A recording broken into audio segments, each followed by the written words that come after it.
Hi, everyone. Thank you so much for joining us. So we're going to try something different today, so stay with me.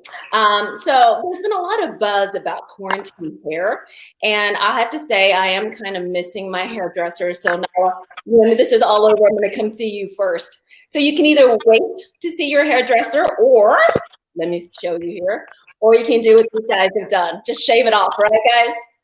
Yeah. What in the world, Stuart? I'm gonna have you start. So this is James McGill and Stuart Houghton, and they are in the UK.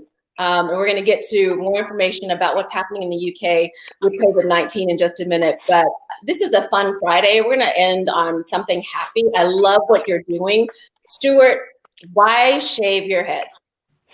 So, well, obviously for me, I lost my hair, well, when I was about 24 years of age. So that's about 7 years ago now, nearly. For me, it's a bold statement for people. You know, the cause we're doing it for the NHS and obviously for the guys and the girls and boys on the front line. For somebody to lose their hair is a massive, massive statement. Now, for me, obviously when I lost mine, it knocked my confidence a bit. So when other people have had their shaved off, it just shows to them that they're changing their appearance and they're willing to do anything to raise money for our people on the front line, really. So, James, let's talk about the name of your rugby team. It's called Newbold, right? Newbold Rugby Football Club, is that right? Yeah, Newbold on Avon Rugby Football Club. So we've been established for 125 years this year. So I think it's since 1894. So yeah, I mean, COVID's obviously affected some things that we had organised for our big anniversary tour and our ball as well. So we've just had to reschedule that for next year now. But yeah, the rugby club is, you know, we're the best in the town. Some clubs might debate it, but I mean, we are. Yeah. Okay. So yeah, if you're out there watching, come on, tell us. There they go, up the bold class work. Yeah. Very cool. So we're going to put some of the comments up on the screen as we go. So you know what I find very impressive, Stuart, you started this, 3 weeks ago, and you have raised more than $60,000 in American dollars. Is that right? That's a lot. Yeah. Currently to now, we're at just over £55,000, which is currently $69,000 US. Wow. That's amazing. Yeah. And talk about the healthcare system. You have a healthcare system that is government funded, but taxpayers take care of that, right? Yeah, that's correct. Yeah. So obviously they take our tax off our wages, and it funds the government, which then funds the National Health Service and that. Yeah, so basically we can walk into a hospital with a minor injury, major injury, be seen and treated for free. But obviously it does have its negatives where it could take you a good 4 hours or 5 hours due to everybody using it at once. Right. It would be difficult for us in America. We're not very efficient sometimes. No. Yeah. All right, here we have Dave Smith, up the bold. Very team cool. manager. Dave, yeah, he's our team manager. Thank you. And then here, Lynn McDonald as well. All right, so I want to talk about what's going on in the UK. We hear about China, we hear about Italy, and you know have heard about what's going on in the US. I did check the numbers right before we went on the air, and it shows that you have 109,000 confirmed cases, 14,000 deaths. And what I thought was really interesting was there were no numbers for any recovered. Can you give us an update on what's going on, Stuart? Yeah, so I checked the stats today. Currently, obviously, in hospital, deaths are 847, but obviously they don't actually count how many have passed away in homes or care homes. So it could be obviously a lot more here. They don't actually record how many cases have been recovered on. When I had a look online, there's no actually recovery rates. So it's hard to really grasp what's going on in the UK properly. If you don't put the recovery rates to the death rates, you don't know whereabouts we're standing at the minute. So obviously people are just seeing negativity with the death rates rather than the positivity with how many people are recovering. Right, that has to take its toll on you emotionally, James. James, I want to talk more about how it's affected you. And I know that you have a wife who's pregnant and you're also caring for elderly parents. Is that correct? Yeah, so I mean, obviously the virus and the situation that's caused the lockdown. So I'm currently furloughed from work, which is basically a scheme that where the government pay 80% of your wages for a 3-month period, maximum 3 months. So yeah, I've fell into that category at the moment. My industry's sort of shut down at the moment. So yeah, I'm trying to do anything I can working from home, but so the wife is, yeah, she's 15 weeks pregnant. Oh, congratulations. Aw. Thank you. So yeah, she's been she sort of falls into the category of somebody that's really vulnerable. So so she's been told by work to stay at home for the foreseeable, basically, until things have improved. So is she having like virtual doctor's visits right now while she waits? Okay. Yeah. So I mean, with the scans and that type of thing, I mean, she's still able to go to the hospital for those because I mean Okay. yes. So for instance, the 12-week scan is quite a critical health scan for the baby. So I mean, they so she had to go in for that, but I wasn't able to go with her for that. So I mean, yeah, I mean, it's affecting me personally. That obviously I'm not going being there for you know, the sort of the first scans and that type of thing, which is a shame. But I mean, hopefully the situation improves and I can be there for the gender scan in 2 weeks. Oh, in 2 weeks. Okay. I'll keep my fingers crossed. You have to give us an update, right? No matter what, this child's playing rugby. Yeah. Well, I mean, as long as it's a healthy baby. I mean, I'm not too concerned if it's going to be a boy or a girl. I mean, as long as it's healthy, that's all that matters to me at the moment. Yes, and you have elderly parents as well. Who do they live with you or near you? I think. So no, my parents don't live with me. I mean, I did do some shopping, some grocery shopping for my grandmother the other day, which was I got a few things wrong. I forgot she had false teeth, and I got her toffees instead of cream. Which I got briefed about. So you kept the toffees. All right. You know, I have to give a shout out to Allie Cook. Allie is your lovely auntie, as you called her. So Allie is a very dear friend of mine here in the Atlanta area, and she told me about this amazing thing that you two are doing. So I love that you are joining us here in Roswell in Atlanta, especially since it's like probably dinner time for you. And it looks like you have a huge fan base. The comments are just coming in like crazy here. So Stuart, talk to me about your job. So where do you stand right now? Yeah, so I'm the same as James, really. I've been furloughed as well. I only had my email yesterday because we had 3 weeks stand down. Obviously, I work in the motor industry, so manufacturing. So, yeah, they stood us down for 3 weeks. We had a week's holiday this week for the Easter break here. And now I've been furloughed for now another 3 weeks, obviously with the government guidelines, what's going on.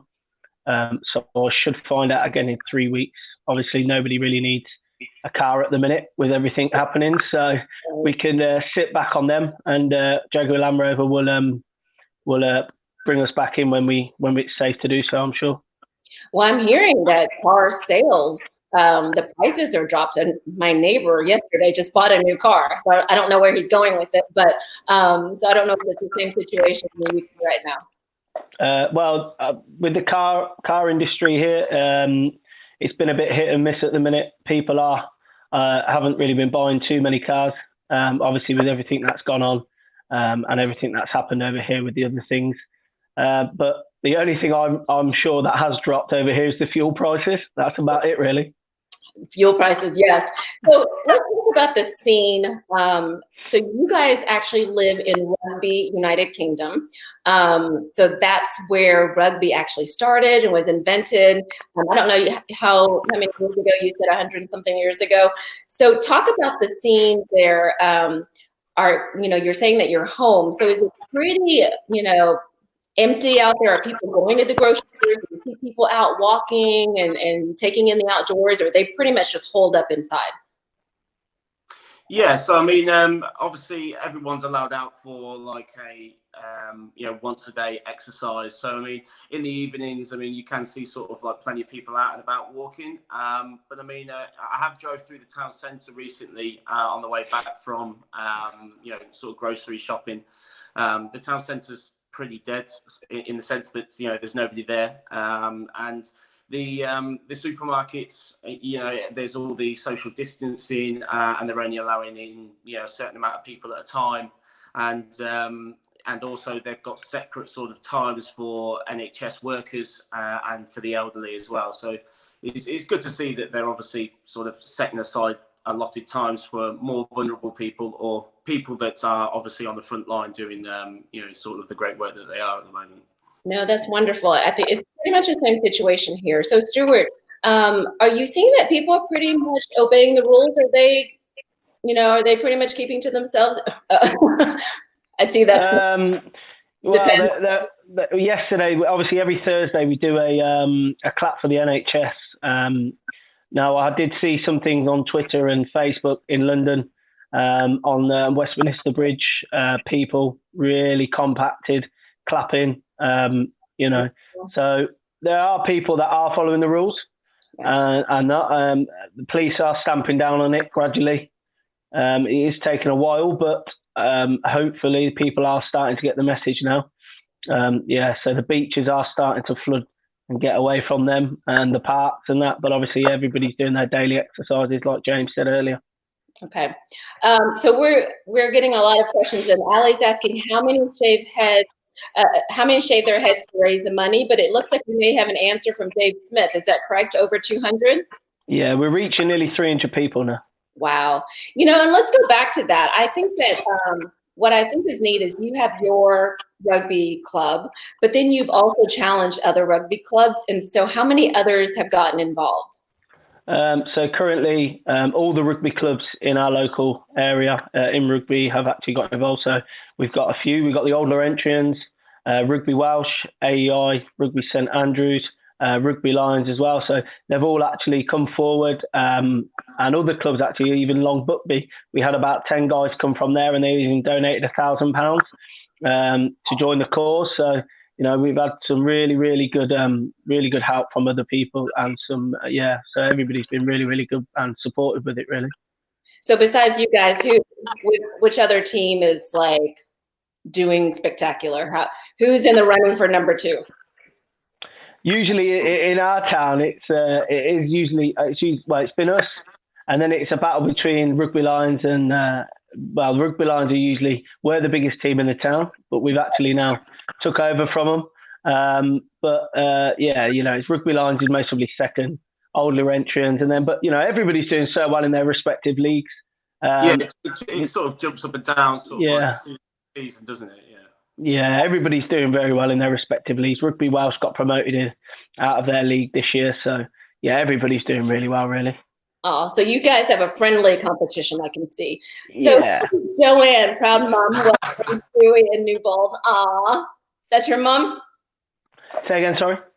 Do you see the message? Do you see the comment on the screen from Joanne? Oh, yes. Hi, Mum. How are you?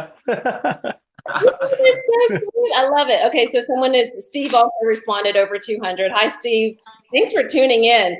Elise is saying he has done great. Yeah, I think I just love this. And I think that you decided, just like with us here, there's sports. And so you turned the situation into something positive. And helping out people who are the most vulnerable. So where will that money go? Does it go directly into the national health system, or is it going to individual? How does that work? So the money actually goes into the National Health Service charities, which fund the NHS. They fund over so many million pounds every few months. So it actually goes straight into their accounts, and then they distribute the money over. When I first actually started this up, I might have done it differently, but we never expected it to go this far. I maybe would have controlled the money differently and distributed it to local hospitals, but we never expected this much to be raised. So, you've got to take it with a pinch of salt, really. Oh, well, that's not a bad problem to have. Arthur is saying, well done, Stewie, keep it going. And Kirsty is saying, "Go on, bro, awesome." Kim Cooper, she's here in Atlanta. Great job. Love the idea. Very similar to St. Baldrick's, shaving heads for kids with cancer. Very impressive. And you know what? David saying, Helen, please show KJ. What is that? KJ's our Kiwi friend from New Zealand. He used to play for us a couple of years back now. He's got a full head of hair, dreadlocks, and he, with a bit of persuasion by a few people down the club, he's put himself forward to shave him off at £75,000. Okay. Obviously, when he agreed to do that, we were only on about £8,000, and I don't think he actually thought we were going to make it. So I didn't think we'd get to no. $9,500, but you know. Yeah, a lot of people have put themselves forward for targets, not thinking they'll be hit, and we're sat here today with over £55,000, and KJ's starting to sweat a little now, thinking his time is coming. So, yeah, we'll give him a big shout out. I respect KJ for what he's done, and hopefully they will grow back if we do hit that target very quickly. Oh, wow. Yeah, so when this is all over, people in the UK are going to be bald. So Ben here is showing this is a link to learn more about it and also to donate, and we'll post it on our page as well. So James, let me talk to you about this. So you know, I was telling you guys off camera that my husband played rugby actually at Vanderbilt University in Nashville in college, and so I don't know very much about it because I didn't grow up with it, but I have, you know, sat through a few games and stuff, and so I know a little bit about it. So here in the U.S., this is it's a very popular sport as well. So do you want to throw out a challenge to the teams here in the U.S.? Oh yeah, why not? Yeah, so I guess the link's down there for the donation page on the fundraiser. So all rugby clubs in Georgia, we challenge you to brave the shave. And Stuart, I saw that I was on your page and I saw that there were pictures of women and children, so everybody, people of all ages, just getting in on it. Yeah, we've had so many people interested in doing it. I had a 14-year-old girl. She came forward and she had a full head of hair, loads of hair really, and she shaved all hers off at I think it was £36,000 really. But a couple of ladies the other day from one of the local rugby clubs.